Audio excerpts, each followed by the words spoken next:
দয়া করে ভিডিওটা সম্পূর্ণ দেখবেন, তারপর কমেন্ট করবেন। আমি রাস্তা দিয়ে যাওয়ার সময় একটি অসহায় বিড়াল ছানাকে দেখতে পেলাম। বিড়াল ছানাটি খুবই অসহায় ছিল।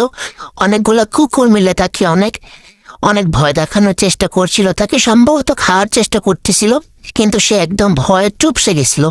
সম্ভবত এটা কারো পালা বিড়াল, কিন্তু অসুস্থ হওয়াতে হয়তো রাস্তায় ছুঁড়ে ফেলে দিয়েছে।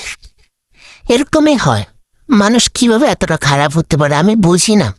একটা জিনিসকে যখন পালা হয় তখন কিভাবে সে জিনিসটাকে ছুঁড়ে ফেলে দেওয়া হয়। এই অসহায় বিড়াল ছানাটির কি হবে?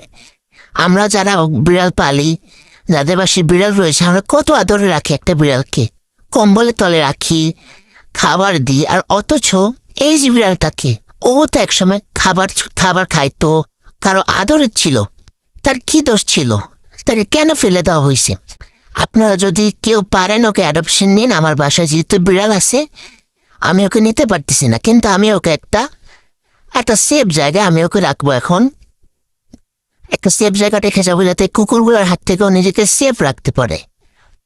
সম্ভবত ও অনেক অসুস্থ। যদি কেউ ওর দায়িত্ব নিতে চান, আমার সাথে যোগাযোগ করুন। আমি চাই ও একটা ভালো পরিবার পাক। আমার যদি সম্ভব হইতো আমি ওকে বাসায় নিয়ে যেতাম, কিন্তু আমার তো কিছু করার নেই। আমার বাসায় বিড়াল আছে অলরেডি, বাসায় ওকে নিলে অনেক ঝামেলা হবে। তো আপনারা যারা ওকে সাহায্য করতে চান, যারা ওকে পালতে চান, দয়া করে আমার সাথে যোগাযোগ করবেন। তাদের মধ্যে কেউ যদি হৃদয়বান ব্যক্তি থাকে, দয়া করে ওকে অ্যাডপশন নিন। ওকে একটা ভালো পরিবার দান করুন। ওরও একটা ভালো পরিবার পাওয়ার ইচ্ছা হয়, ওরও একটু ভালো থাকার ইচ্ছা হয়। দয়া করে ওকে সাহায্য করুন।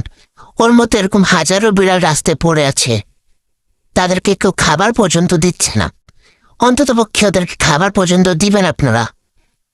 এরকম কুকুরের হাত থেকে বাঁচাবেন, দয়া করে ওকে